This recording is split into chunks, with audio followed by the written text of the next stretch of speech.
retrouve Renaud Lavoie à la mise en échec et on démarre sur les chapeaux de roue. Renaud, on tue la une. Artemi Panarin est laissé de côté, comme on dit dans le jargon, healthy scratch ce soir par les Rangers de New York. Et ce ne sera pas seulement pour ce soir. Ça va être pour tous les matchs des Rangers, incluant le match de ce soir. Il en reste 4 d'ici les Jeux olympiques. Donc, en bout de ligne, il a déjà disputé son dernier match dans l'uniforme des Rangers de New York. C'était lundi face aux Bruins de Boston. Ça reste que, Jean-Charles, toi et moi, on en a discuté souvent au cours des dernières semaines à gauche et à droite. C'était clair, net et précis dans la tête de Panarin qui ne terminait pas la saison avec les Rangers. Sa destination depuis le jour 1 de la saison, Panthers de la Floride. Alors, on va voir la suite des choses parce que ça complique quand même les données pour les Panthers. Il y a une époque pas si lointaine, il y a quelques mois seulement, il n'y avait pas de plafond salarial en série. Là, maintenant, il y en a un. Ta formation de 20 joueurs doit respecter le plafond. Faut dire que c'est pas vraiment difficile, entre guillemets, de le faire, mais ça reste que les Panthers, on le sait, ont beaucoup de joueurs qui gagnent beaucoup d'argent dans leur formation. Donc, il va y avoir, on va devoir jongler. Et selon moi, si on veut faire l'acquisition de Panarin, 1, il va falloir le signer à long terme. Et 2, c'est aussi important, probablement échanger un joueur de l'équipe qui est actif. Wow. Est-ce que tu es convaincu que ça implique une signature à long terme? Est-ce que les Panthers ne pourraient pas se limiter à obtenir Panarin comme joueur de location, Renaud, pour essayer de faire un push pour en gagner une 3e de suite, là? L'objectif du clan Panarin, c'est ça. L'objectif des Rangers, c'est aussi ça parce que c'est plus payant. Ton retour est plus payant, tu comprends? Si c'est signé à long terme, évidemment. Exactement. Donc, il y a une équation à faire qui est facile. Et là, il va falloir jongler. Là. Il y a beaucoup de travail justement pour régler ce dossier-là. Il y a forcément d'autres formations qui rentrent dans la danse. On peut penser aux Capitals de Washington. Je suis convaincu qu'Alexander Ovechkin rêve de jouer avec Panarin. On peut penser à des équipes comme les Kings de Los Angeles qui en arrachent, qui ont de la difficulté à créer de l'offensive. C'est un problème récurrent depuis des années. On joue bien défensivement, mais on n'a pas d'attaque. Alors, plusieurs équipes comme ça qui doivent être très intéressées et qui doivent se dire, nous, on est prêts justement à aller dans cette danse-là parce qu'on n'a pas les problèmes des Rangers. Mais Panarin, lui, exemple, est-ce que c'est à Washington qu'il veut vraiment terminer sa carrière? S'il sait très bien qu'Alexander Ovechkin ne restera pas là un autre 6 ans. Tu comprends ce que je veux dire? Donc, il y a plein de questions à se poser, peu de réponses à l'heure où on se parle. Mettons qu'on reste dans ton état d'adoption de la Floride, là. Merci. Qu'est-ce que tu vois? Qui vois-tu les Panthers céder dans une transaction comme ça?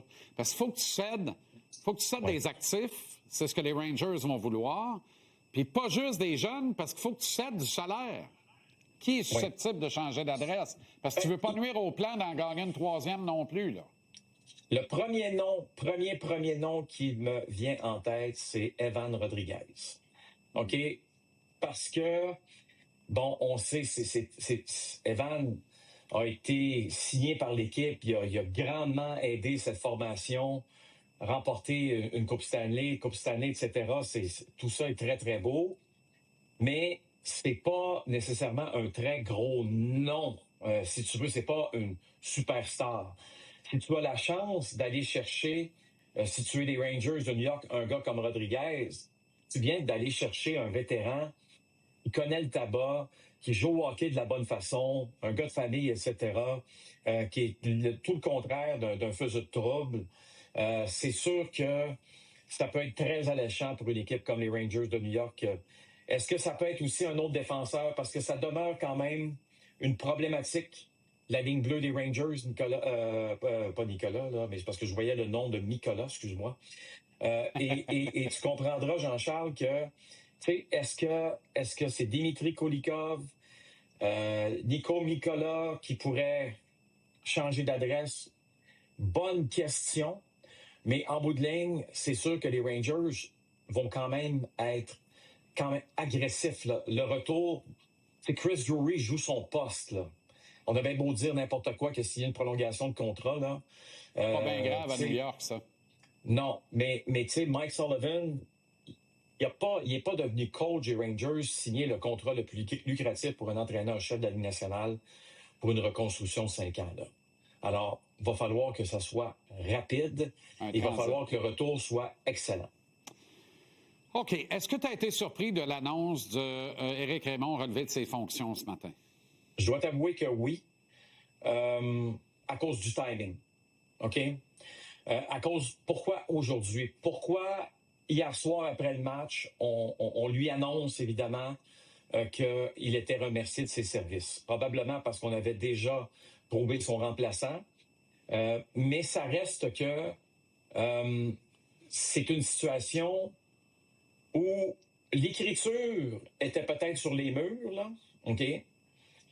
Mais c'est qu'en même temps, ça amène tellement de focus et d'attention, Jean-Charles, maintenant, sur les gardiens, plus que jamais, là.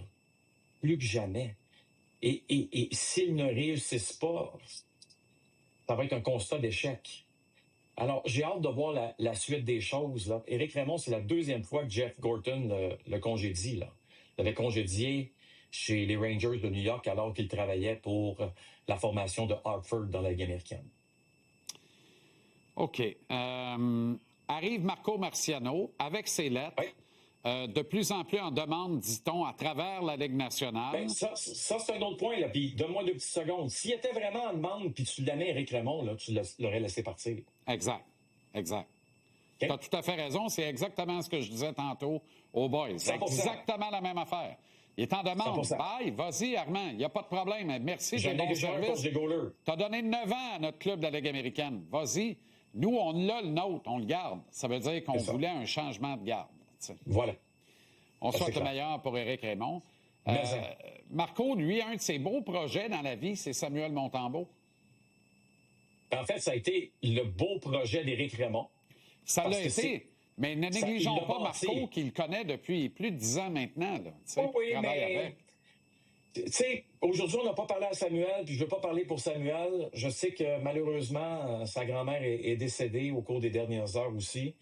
Donc, condoléances à la famille. Ouais. Mais je ne suis pas convaincu qu'il a accepté la nouvelle avec un très grand sourire, Samuel. Je pense que ça a été très difficile d'apprendre cette nouvelle-là parce qu'il y avait une très, très bonne relation avec Éric Raymond. Alors, tout ça fait en sorte, là, je te le dis, Jean-Charles, ça rajoute un peu d'huile sur le feu. OK, Renaud, merci infiniment. Bonne soirée. On se reparle demain en avant-match canadien. Oh, bon Dieu. Nordique. C'est incroyable. Salut, Jean-Charles. Fourade, à demain.